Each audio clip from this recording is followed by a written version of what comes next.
it's Darby with rejoiceandcreate.com, and I'm here with my last video for the year for 2017. And I wanted to post it a day early so that you have a chance to make these if you want to for New Year's Eve. Because what I have is actually a two-pack carrier of the Forto coffee. If you're staying up on New Year's Eve to see the ball drop, or if you're getting up early the next morning, perhaps you need a little extra boost. And this is organic and gives you a bit of energy, and it's a two-pack. I find them in my grocery store near the coffee aisle, and I created this adorable two-pack for it. But if you prefer to have the 5-hour energy instead, you could also fit those in here. Now this one I was using up some of the other cardstock I had on hand, so that's Calypso Coral, and I used some of the Whole Lot of Lovely DSP and the Pretty Label Punch. And this time I'm going to make it just a little bit glitzier for New Year's Eve. So what you'll need is a piece of cardstock 11 inches long by 6 3/4 inches wide. Now let me move that down so you can see this. A piece of DSP that's 1 3/4 inches wide by 11 inches long. And for the label, I used the Pretty Label Punch, and I'll use, this one was Whisper White, and I'm going to use some Fairy Vanilla. And to put a backer behind it, just to give it a little bit of extra detail and stand out from the background, I'm going to use a piece of gold foil paper on this one. And I used the Merry Cafe set, and I put a few of the stamps together. I used a cup of cheer and a Happy New Year, and I stamped them together and punched it out with the Pretty Label Punch. But look around and see what you have on hand that you can use. Alright, so let's get going on this one. Alright, so the first thing we're going to do is turn it to the short side. So turn the 6 3/4 inch side up and score it at 1 3/4 inch.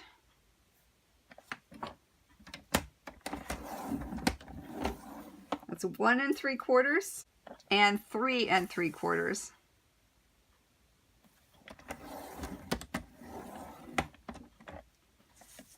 Okay. All right, let me pull my arm out because I'm going to need it.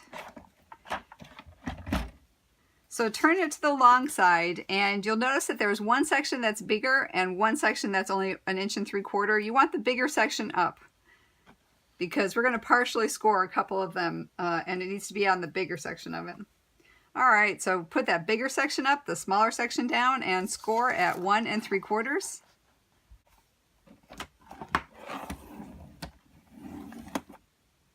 5 1/4,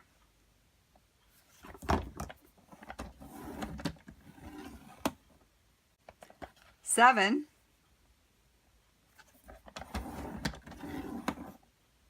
10 1/2,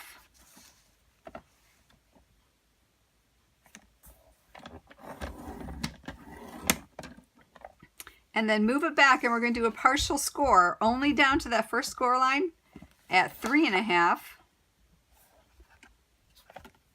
And that's actually right in the center of that wider section, so 3 1/2, just do a partial score right down to that first score line. And at 8 3/4.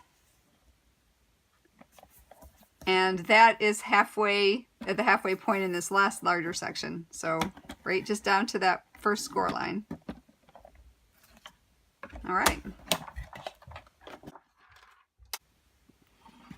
Alright, so fold and burnish your horizontal score lines as well as your complete vertical ones. Don't worry about these partial ones for the time being.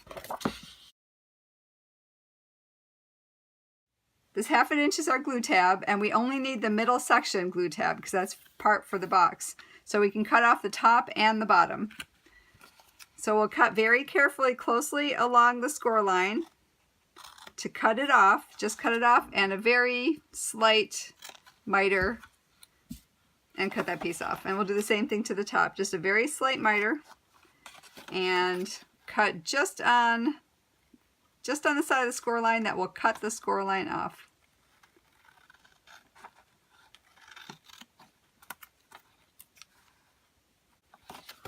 All right, so we've left our glue tab in the middle. Next, what we're going to do is to cut up on the bottom, and the bottom is the 1 3/4 inch. So go ahead and cut up straight around the rectangle and just notch it in a little bit on the square part of it. Same with this one. A little bit straighter on the rectangle and a little bit more notched into the square.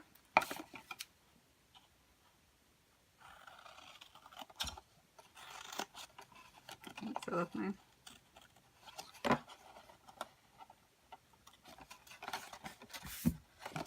And we'll just go ahead and notch it a little bit on the edge. Okay, now we're going to do the top. So let's go ahead and turn around to the top. Now we have those two larger sections with a partial score line on it. We're not going to touch those for the moment, but you want to cut down on the other score lines. And how we're going to cut down is we're going to cut down on each side of the score line, and then we'll just cut the score line off at the fold. So carefully just cut each side of the score line.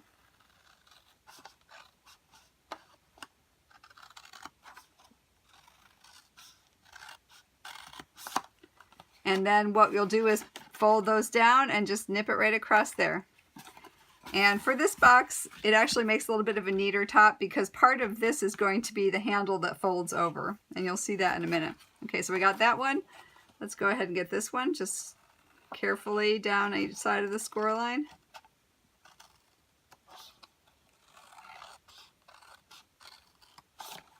And again, just fold it and cut this right off that way.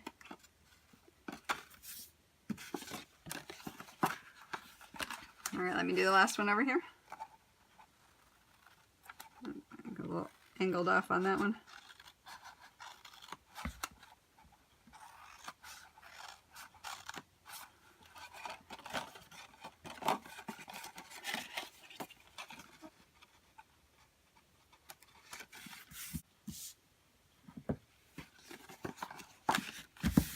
Okay, now as we're going to do with the these fold lines right here. How we're going to cut this is that on the tab side, I don't want to cut into that one top flap. So on the other side of this one, we're going to cut right across the top of the box. So go ahead and pick that up. I'm going to fold this tab back, and I'm going to cut right along the top of this score line, or I'm actually going to cut the score line off right to that partial score line. Okay, so just go ahead and get your scissors and just right along there, cut it right to the, and then we're going to do a very slight miter, just a very tiny one. See, so you barely notice that? I cut off the score line and then just a very slight miter on the top. And what's going to happen is this is going to fold, and that's going to become part of our handle. Now we have to do the exact same thing on this other top section on the same side. So if we did not do it on the tab side, we did it on the opposite side, then we're going to have to do it on the opposite side of this one too. So let's go ahead and do that. Let me fold that down. And as I said, cut off that score line right up to that partial vertical score line, and then just do a very slight miter. Okay, because that one's going to fold back too. So we can go ahead and fold those two partial ones now, and that'll make a nice crisp handle. Oops.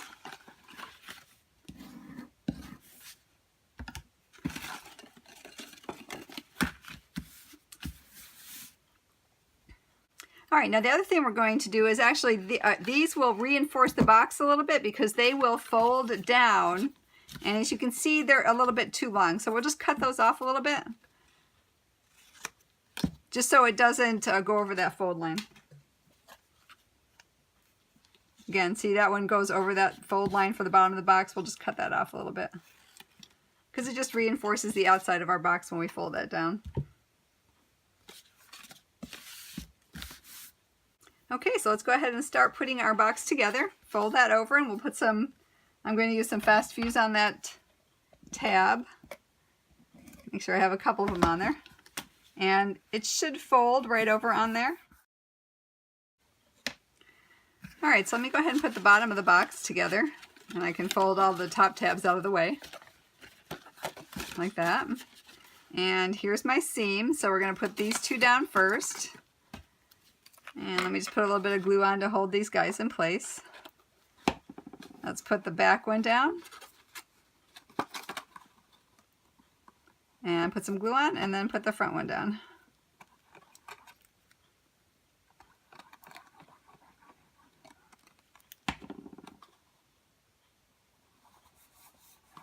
Okay, let's go ahead and push that down. And then I'm going to go ahead and just put these tabs down to reinforce it a little bit. And it makes a nicer edge on the side.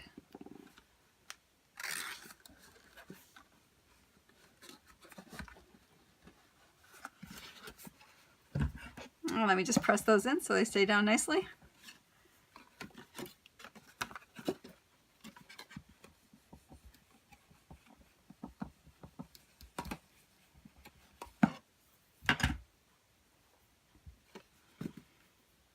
Okay, and the last thing that we're going to do is actually put the handle together. And how this works is that free flap, they kind of will interlock with each other. So those two free flaps will kind of meet together like this and form a handle for the box. So let's go ahead and glue.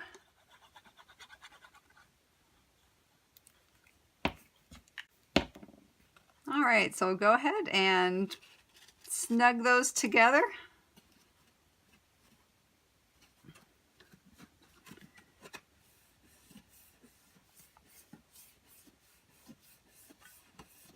And it gives me kind of a cute little Z-fold there. All right, and for the decorative part, what we did is I just went ahead and I took from the top of that down to the corner of the box, and I just cut that triangle off with my scissors, just like that. Turn it over and do the same thing to the other side. Okay. Next, what I used is my 1-inch circle punch, and I just put it down over the top and it will fit right in there, so you know that you're in the center. And I just moved it down probably about a 1/2 inch from the top and punched out my circle for my little handle. All right, so now I'm going to go ahead and put my DSP on, and I folded it before, and I've actually put some glue on it as well. Oh, there's my edge right there, so I'm going to start over there. Oops, sorry.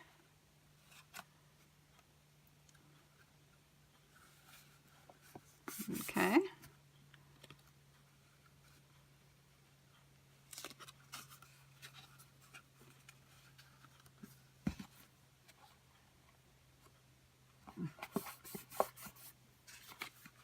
Okay, let me just cut that right off there so that I have a nice neat edge.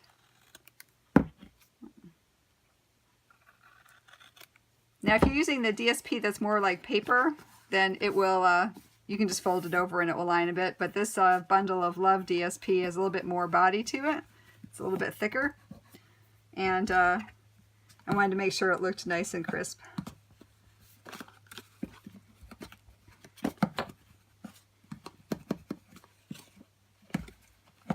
Okay, so there we go. Let's go ahead and make our label. All right, so I knew I was lined up on there. What I did is I actually punched the label out first, and I thought I'd use some fresh fig. I think that would make a very pretty contrast to the very vanilla. And let me move it down a little bit towards me. I put the "and a Happy New Year" on the bottom first because I wanted to make sure that I fit that on there and that it was centered.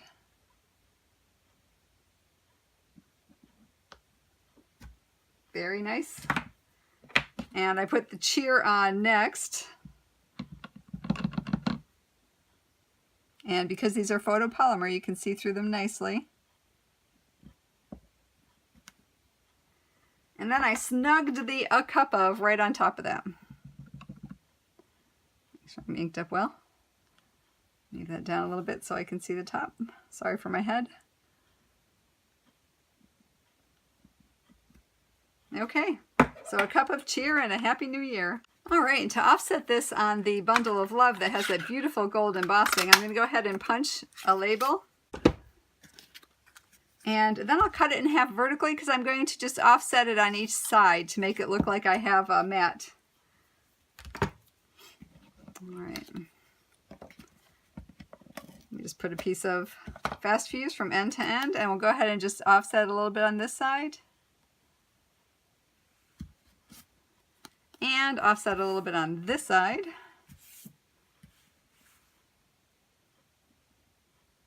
And it gives you the illusion of having a little bit bigger label underneath it. And I'm going to go ahead and set that up, and I'm going right to my Scotch 3M foam tape because I go through a ton of these, and this is all I have left of this one, but I like the dimensions, so I put a ton of it on there. Alright, so we'll go ahead and just put that right here in the center of one of the sides.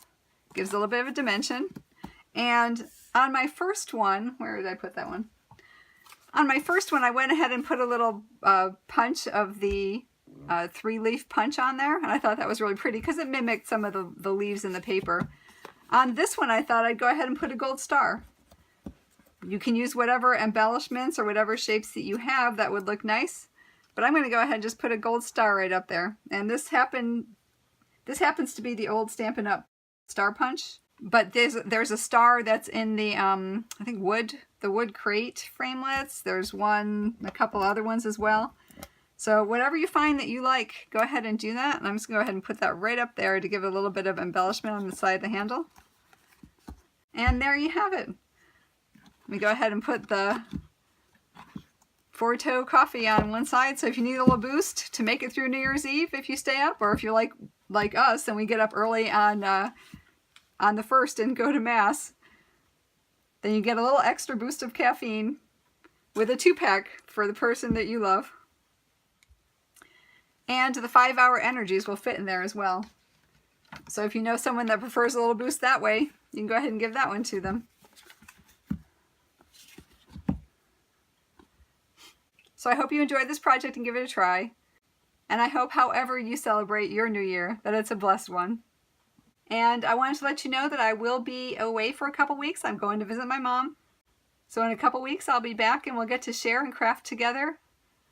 And as always, until we meet again, I hope your days are blessed. Bye!